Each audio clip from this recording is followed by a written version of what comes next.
Hello everyone, welcome back engineering physics class. Myself Dr. Anchala. आज हम अपनी unit 4 discuss करने जा रहे हैं जिसका नाम है वेव ऑप्टिक्स। इस वेव ऑप्टिक्स में हम बेसिकली दो फिनोमिनन को डिस्कस करेंगे। पहला तो रहेगा इंटरफेरेंस एंड दूसरा डिफ्रैक्शन ऑफ लाइट। दोनों ही फिनोमिनन आपने ऑलरेडी थोड़ा पढ़ रखे हैं। तो सबसे पहले इंटरफेरेंस को शुरू करने से पहले हम ये समझ लेते हैं कि कोहेरेंट सोर्सेज क्या होते हैं। तो जो आज का हमारा टॉपिक है वो है कोहेरेंट सोर्सेज। तो सबसे पहले हम वही हेडिंग डाल रहे हैं कि कोहेरेंट सोर्सेज। देखिए कोहेरेंट सोर्स क्या होते हैं कि कोहेरेंट सोर्स हम उन सोर्स को कहते हैं जहां पर जब वो लाइट एमिट करते हैं तो उनसे जो एमिटेड लाइट होती है उसमें अगर ऑलवेज एक कांस्टेंट फेज डिफरेंस होता है। इट मीन्स अगर वो जो लाइट एमिट कर रहे हैं वहाँ पर सेम वेवलेंथ की लाइट मिले, हमें सेम फ्रीक्वेंसी की लाइट मिले, तो ऐसे सोर्स हमारे कोहेरेंट सोर्स कहलाते हैं। तो इसकी हम डेफिनेशन किस तरीके से लिख सकते हैं कि the two sources of light are said to be coherent if they emit light which have always a constant phase difference between them। कि उन दोनों की लाइट के बीच में क्या होना चाहिए, हमेशा constant phase difference होना चाहिए।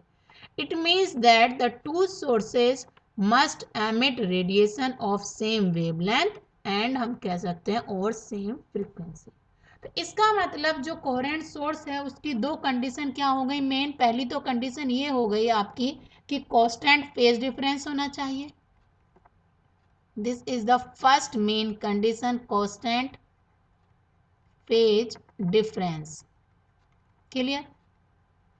दूसरी मेन कंडीशन हो गई कि सेम वेवलेंथ होनी चाहिए, सेम वेवलेंथ, या हम कहें कि सेम फ्रीक्वेंसी की वो लाइट प्रोड्यूस करने चाहिए। तब उस कंडीशन में हम उनको क्या कहेंगे कि वो कोहेरेंट सोर्सेज हैं। क्लियर। अब देखिए जब भी कोई लाइट ओरिजिनेट होती है किसी भी सोर्स से तो वो क्या रखती है, consist a wave trains. Clear. When the light wave maintain crest to crest, अगर दो लाइट वेव आ रही हैं, अगर उनकी crest to crest and trough to trough आपस में मैच करते हैं तो ऐसे लाइट को या लाइट वेव को हम बोलते हैं कि this is called the coherent sources.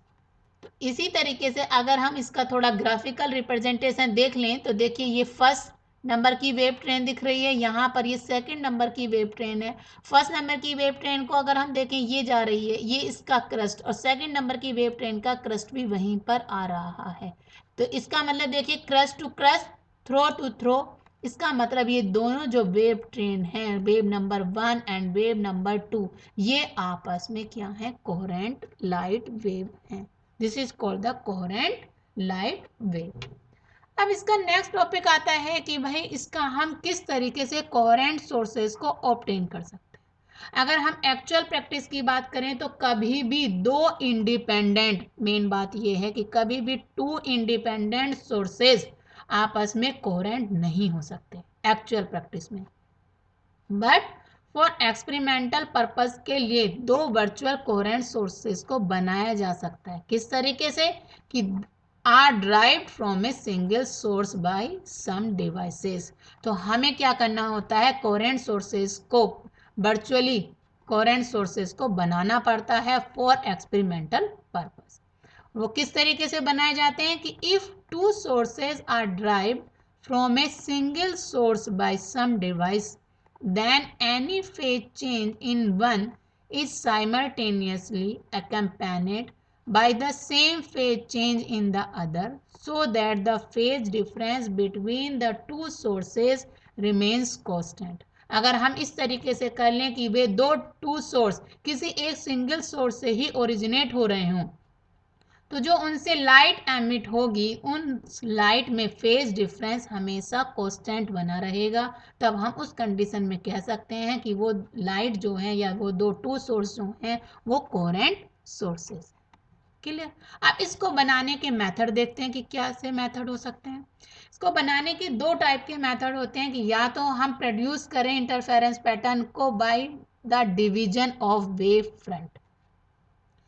ठीक, फर्स्ट मेथड ये होता है कोहेरेंट सोर्स को प्रोड्यूस करने का कि डिवीजन ऑफ वेव फ्रंट। इसमें क्या करते हैं कि जो इंसिडेंट वेव फ्रंट है इसको पहले हम डिफाइन कर लेते हैं कि the incident wave front is divided into two parts by utilising the phenomena of reflection, refraction और डिफ्रैक्शन।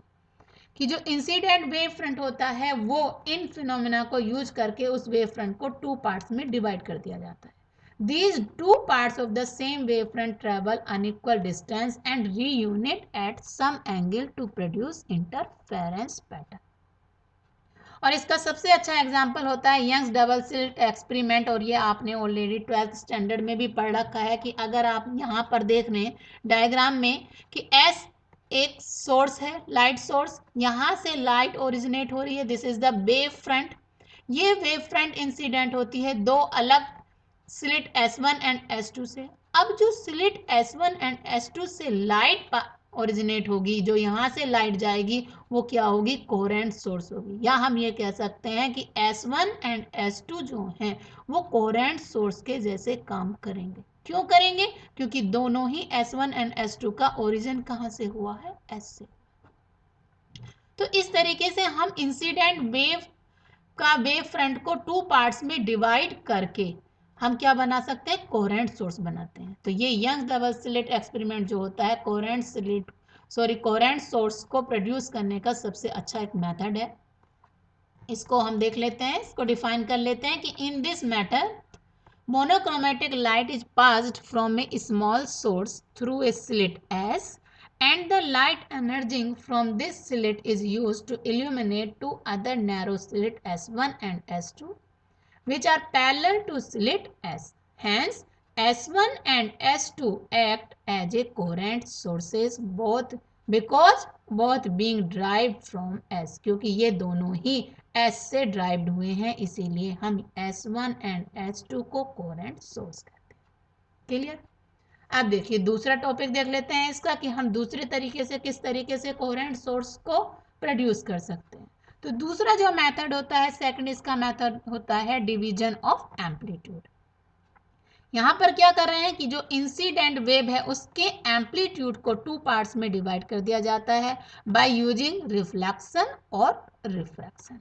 ठीक है, तो इसको हम डिफाइन करते हैं कि the amplitude of the incoming beam is divided into two parts either bye parallel reflection और refraction. These divided parts reunite after traversing different path and produce interference pattern। और इसका जो मेन एग्जाम्पल हो, तो these divided parts reunite after traversing different paths and produce interference pattern। और इसका जो main example होता है वो न्यूटन्स रिंग होता है, जिसको हम आगे स्टडी भी करेंगे। इसका मैं थोड़ा डायग्राम आपको समझा देती हूँ कि एक इंसिडेंट बीम, इसको एस नाम दिया हुआ है, ये यहाँ पर इंसिडेंट हो रही है और ये रिफ्लेक्शन यूज करके ये दो पार्ट में डिवाइड हो जा रही है, जिसको हम बीम 1 एंड 2 का नाम दे रहे हैं। और ये बीम 1 एंड 2 दूर कहीं चलकर आपस में इंटरफेयर करती हैं और इंटरफेरेंस पैटर्न देती हैं। क्योंकि बीम 1 एंड 2 दोनों ही एस से ओरिजिनेट हुई हैं, इसीलिए बीम 1 एंड 2 आपस में कोहेरेंट सोर्स का काम करती है। तो ये एक इसका मेथड हो जाता है डिवीजन ऑफ एम्पलीट्यूड। हम इसको भी यूज करके अपने कोहेरेंट सोर्सेस को बना सकते हैं। तो बेसिकली ये प्रोडक्शन हो गया कि किस तरीके से हम कोहेरेंट सोर्स को प्रोड्यूस कर सकते हैं। थोड़ा हम ये भी देख लेते हैं कि अब इंटरफेरेंस बेसिकली होता क्या है, क्योंकि इसके आगे हम इंटरफेरेंस को ही डिस्कस करेंगे।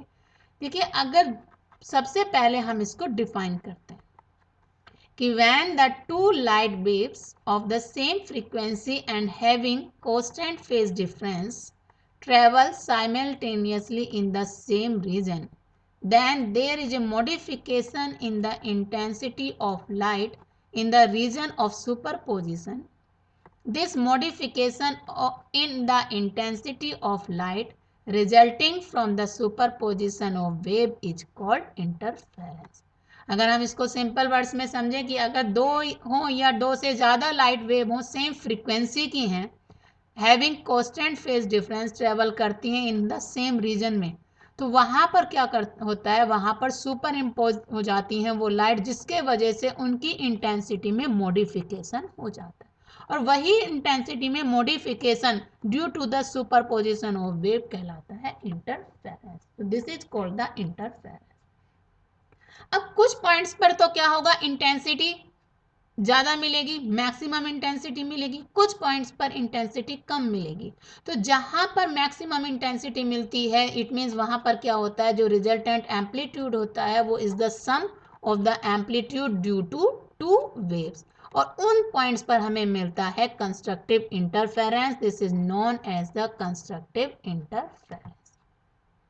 कुछ पॉइंट्स पर इंटेंसिटी मिनिमम मिलती है, it means when the resultant amplitude is equal to the difference of two amplitudes, the interference is known as the destructive interference. तो उन पॉइंट्स पर जो हमें इंटरफेरेंस मिलता है, जहां पर हमें मिनिमम इंटेंसिटी मिलती है, उस पॉइंट्स को हम बोलते हैं डिस्ट्रक्टिव इंटरफेरेंस हो रहा है यहाँ पर, और उस इंटरफेरेंस को बोला जाता है डिस्ट्रक्टिव इंटरफेरेंस। तो बेसिकली इंटरफेरेंस टू टाइप्स का हो गया, constructive interference and destructive interference. जहां पर हमें मैक्सिमम इंटेंसिटी मिलती है वहां पर होता है कंस्ट्रक्टिव इंटरफेरेंस, और जब डिस्ट्रक्टिव इंटरफेरेंस की कंडीशन होती है तब हमें मिनिमम इंटेंसिटी मिलती है।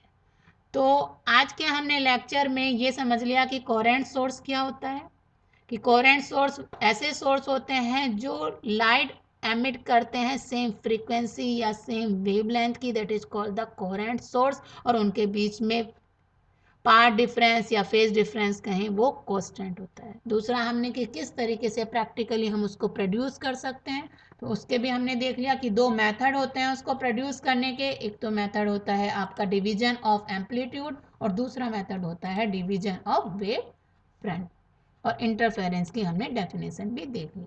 इसके नेक्स्ट वीडियो में हम इंटरफेरेंस बाय थिन फिल्म को स्टडी करेंगे। तो आज के लिए इतना ही, थैंक यू।